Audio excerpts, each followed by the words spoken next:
با خاطر در سطح بلند تجلیل نمودن روز جهانی فوتبال در مقیاس مملکت چهاربینی‌های زیادی ورزشی دایر گردیدند. یکی از چنین چهاربینی‌های فراگیر ورزشی در ورزشگاه مرکزی ناحیه نورآباد منطقه کوهستان رشتان زمین برگزار گردید. رفت آمادگی‌ها به این فستیوال باشکوه فوتبالی که در نیمه دیوم روز 27 می دایر شد، البته که فرصت‌ها و تلاش‌های زیادی را در میان گذاشت. ما در ناحیه نورآباد از آن شدیم که در ناحیه ما به مثل ناحیه‌های دیگر چهاربینی فوتبال و ورزش ها دایر می‌گردد. یعنی ما طول 3 روز است که برای چنین چهاربینی آمادگی دیده شدیم.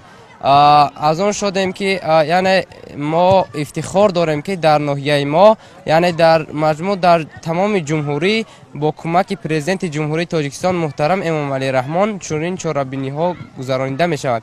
یعنی هر سال 25 می همچون روز فوتبال جشن گرفته می شود. این چنین ناحیه ما از آن به طرف نبوده، یعنی ما آمادگی خود را دیده شده. از این چهاربینی خیلی خوشحالم که چنین چهاربینی ها در سطح عالی میگذرد و روزی 25 می همین خیلی چهاربینی ها رو ما بار دوم است که میگذرانیم و خوشحال هستیم که چنین چهاربینی ها هر سال در ناحیه ما خوبتر و بهتر گذرد. ما جوانان نورست خرسند از آنیم که در ناحیه ما چنین فستیوال فوتبال برگزار گشته شده است. ما در این چهاربینی با خود دوستای خوب یافتیم، با همدیگر آشنایی خوب یافتیم و ما از این چهاربینی بسیار شادیم و ما شاد از آنیم که در همه فوتبال با فستیوال فوتبال در جهان است برگزار گشته شده است. ما خرسند از آنیم که همه ساله روز 25 می روز جهانی فوتبال قید کرده می شود. دوره شاهد شدیم بهر دایر کردن چنین چهاربینی‌های عمومی ورزشی بخشیده به روز جهانی فوتبال نمایندگان قشرهای مختلف جامعه منطقه رشت از خرد تا بزرگ در ورزشگاه مرکزی ناحیه نورآباد جمع آمده همگی با مسئولیت بزرگ انتظار آغاز شوی فستیوال فوتبالی بودند. شکرانه از همین آبادی و از همین زیبایی و نورافگانی ناحیه نورآباد میکنیم که در این دولت آباد و زیبا زندگی میکنیم. ما این روز رو همچون روز جهانی فوتبال یعنی که در ناحیه نورآباد ما جشن میگیریم. 4 سال شد که در ورزش مشق میکنم و ترینری من باشد برات فیضلی. من میخوام که کلان شوم فوتبالیست بهترین شوم. طول 2 سال است که در ورزشگاه مکتبی تمرین میکنم و سرمربی من بارات فیضلی من در مسابقه منطقوی همین شهرک سزاوار جای اول گردیدم و من خیلی خوشحال هستم که در این فستیوال اشتراک میکنم.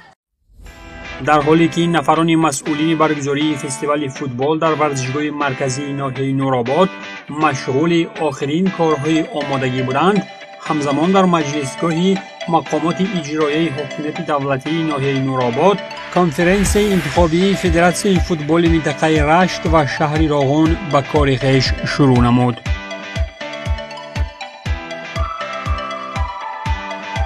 در این کنفرانسیا که تحت ریاست نایب پرزیدنت فدراسیون فوتبالی تاجیکستان سایوری دانیارزاده و اشتراک رئیسان ناحیه‌های نورآباد، رشت، تاجیک‌آباد، لخش، سنگوار و شهر راغون برگزار گردید. طبق مسائل روزنامه کنفرانسیا انتخاب رئیس و معاون رئیس فدراسیون فوتبال منطقه رشت و شهر راغون، همزمان انتخاب اعضایان کمیته اجرایی فدراسیون فوتبال منطقه رشت و شهر راغون از طریق آوازدهی وکیلان صورت گرفت.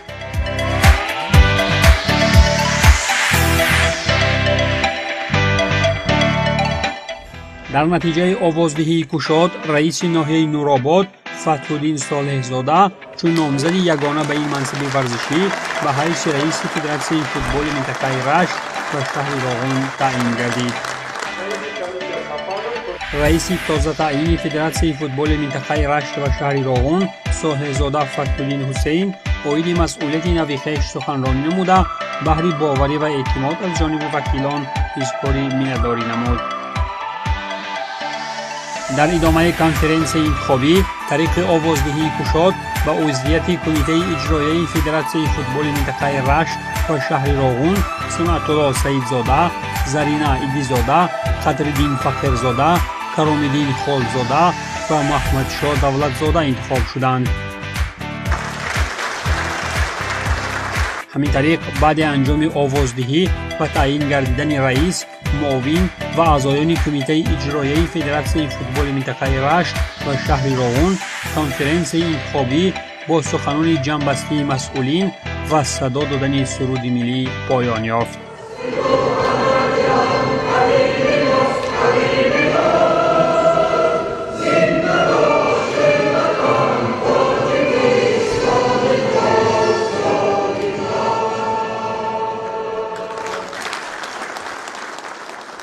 ما مسئولین ساحه فوتبال در منطقه از آن امیدوار هستیم که با تعیین گردیدن رئیس نو فدراسیون فوتبال در منطقه خیلی رشد میکند.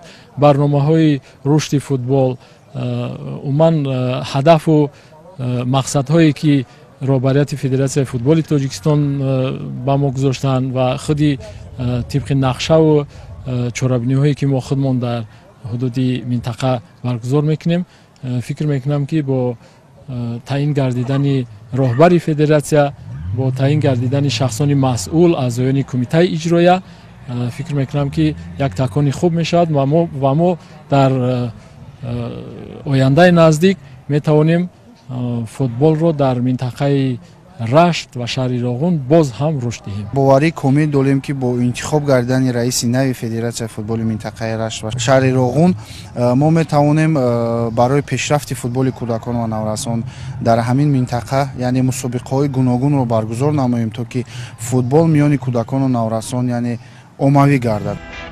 بعد انجام کار کنفرانس انتخابی فرصت آغاز فستیوال بزرگ فوتبالی در ورزشگاه مرکزی ناحیه نورآباد هم فرا رسید.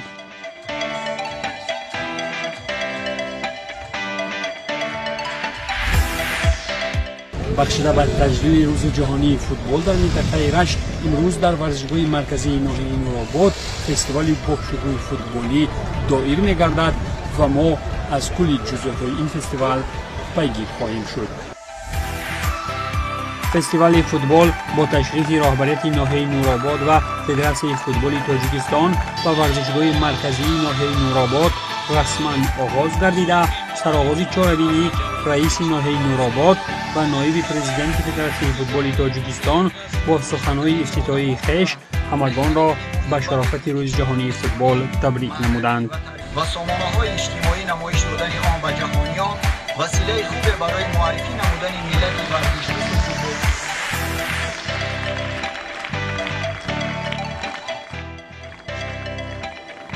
در ادامه فستیوال رئیس ناحیه نورآباد و نایب پرزیدنت فدراسیون فوتبال تاجیکستان و اشتراکچیان فستیوال فوتبالی تحفه‌های خاطروی تقدیم نمودند که این لحظه خاطرمان البته که به اشتراکچیان فستیوال جهانی شادی و نشاط بخشید.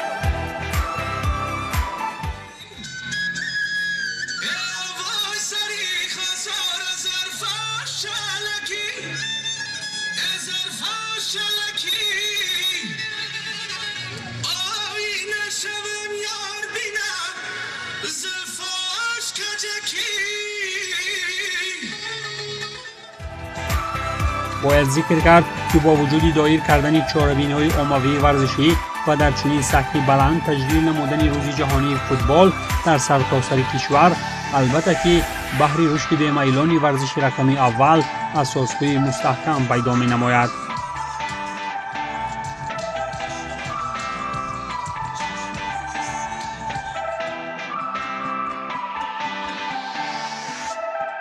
همه ما شاهد هستیم، دیده ایستادیم که جوانان زیاد، هواداران فوتبال خیلی زیاد جمع شدن و همه اونها خوب درک میکنن که امروز تشبث پرزیدنت فدراسیون فوتبال مملکت از جانب جامعه جهانی دستگیری یافت و منم خیلی برگزاری، منم خیلی فستیوال، کنفرانسیا و دیگر چهاربینی‌ها وابسته به فوتبال یک روحیه جوانان، روحیه ورزشکاران خیلی بلند میکند. ما در منطقه رشت و شهر راغون امسال باشد مسابقه فوتبال مرحله انتخابی، یعنی برای رخصت گرفتن به مرحله نهایی لیگ پیشصف بین نورسان تا 12 ساله تا 13 ساله و اینچنین 14 16 و 18 ساله برگزار گردید.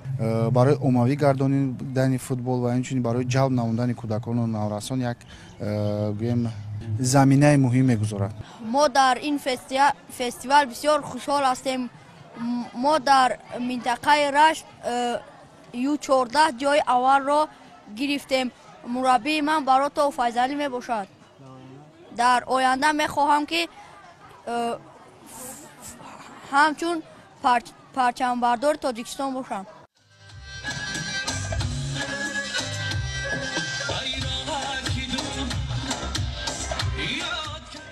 فستیوال فراگیری فوتبالی در ورزشگاه مرکزی ناحیه نورآباد با اشتراک دستپروران مکتب‌های ورزشی منطقه رشت و شهر راغون با وجود تشکیل شدن حرکت‌های جالب ورزشی، بازی‌های شوق‌آور با توپ و نمایش‌های رنگی فرهنگی گرد خود نفرانی زیادی را سرجم نمود.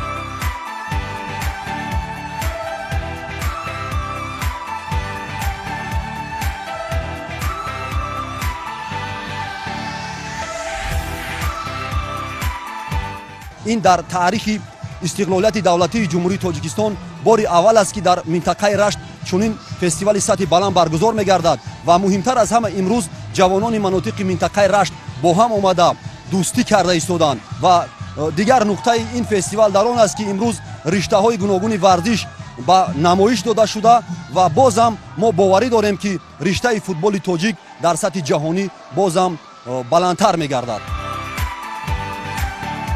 برآمد هنری نمایندگان بخش فرهنگی منطقه رشتان زمین در ادامه فستیوال بهره کل اشتراکیان طبع بالیده و احساسات‌های خاطرمان بخشید.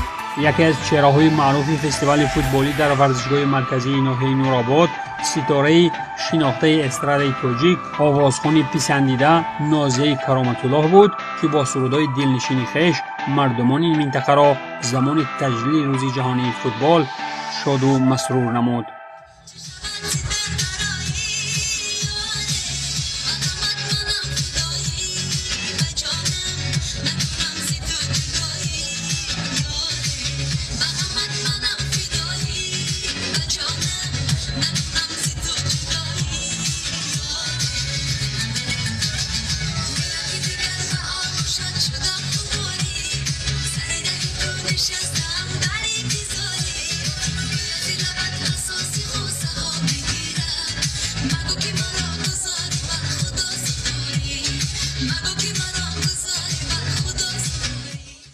همین طریق فستیوال جنبسته فوتبالی منطقه رشت در فضای متنتن فرهنگی پایان یافته، همگان از مکان اساسی جشنی با طبع بالیده و احساس افتخار بیرون شدند.